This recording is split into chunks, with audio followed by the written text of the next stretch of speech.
First, it's a national disgrace, the biggest hospital in the nation's capital and the serious failures that have fatal consequences. After our investigation into Canberra Hospital following the death of 5-year-old Rosalia, we've uncovered the death of another child who fell victim to the ACT's broken health system.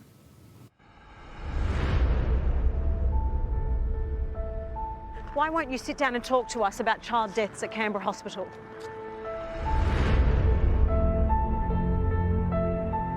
2 days in 5 weeks is 2 days too many. Oh, my beautiful boy. When Brian Lovelock got COVID, he barely stood a chance. He wasn't breathing. I could see that straight away. The teenager was grossly underweight from an eating disorder. His mum, Mel, says he lived with it for most of his life.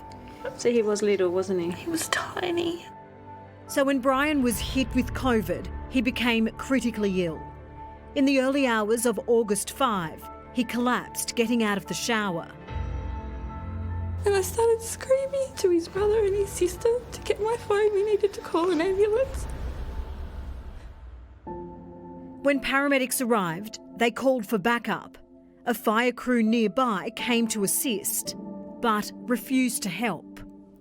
One of the ambulance crew went outside, and when they came back in, they were crying. I asked if she was okay, and she said they won't come in because of COVID.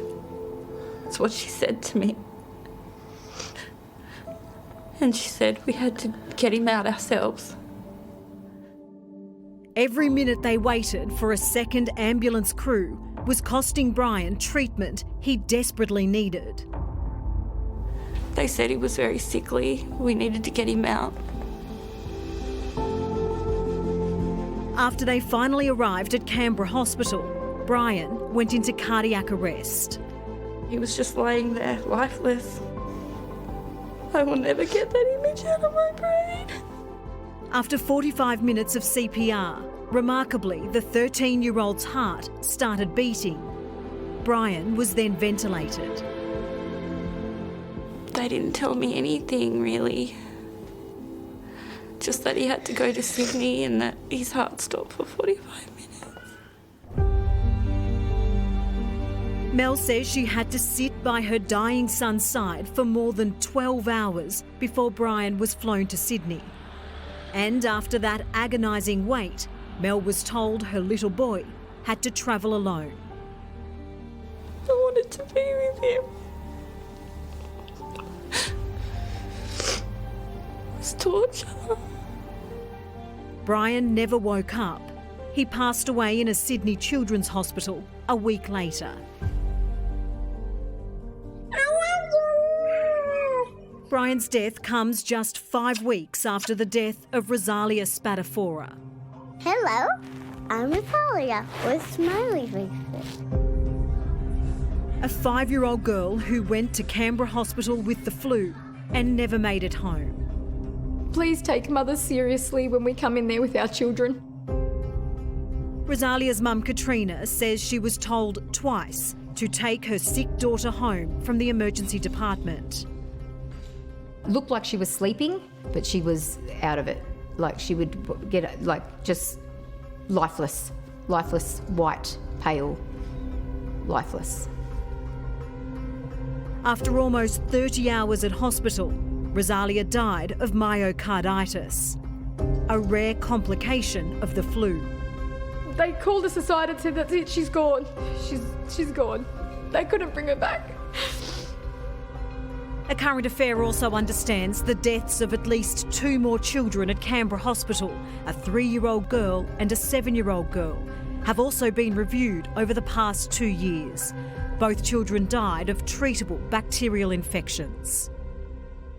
An avoidable death is a tragedy that is has to have a response from the healthcare system.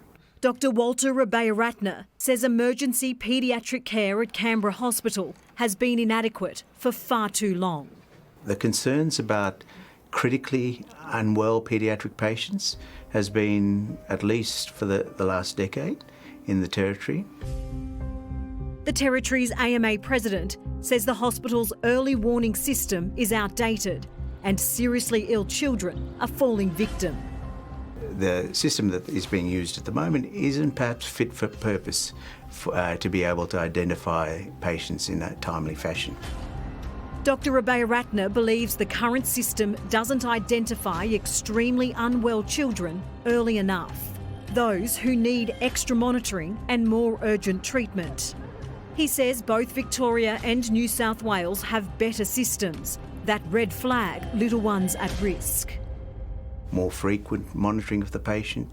Instead of 4 hourly, for instance, it would be half hourly. And then an escalation, which means that a different group of staff then look after the patient. What if a parent is sitting there, though, and saying, my child is unwell, my child is unwell? You have to listen to that. And in fact, that is included in some of the early warning systems around the country. Dr Abeyaratne says not having access to paediatric specialists only makes it worse. Those services don't exist in a formal way in the ACT. They have skills, but they don't know the intricacies of some subspecialties, and they need that support. 4 paediatric intensive care beds are expected to open when Canberra Hospital is finally expanded, but that's not for another 3 years. 3 years would seem too long. Like, what's it a matter I think there are some changes that can be implemented immediately. The early warning system is an example. Why haven't those simple solutions been done already? I do know that these things have been discussed. Whether the changes that need to occur could have occurred before, I can't answer that. That's a question that the government needs to answer. Now publicly. Days after Brian died, the ACT Health Minister was questioned about paediatric deaths at a parliamentary hearing. People die in hospitals. It is part of delivering a hospital service.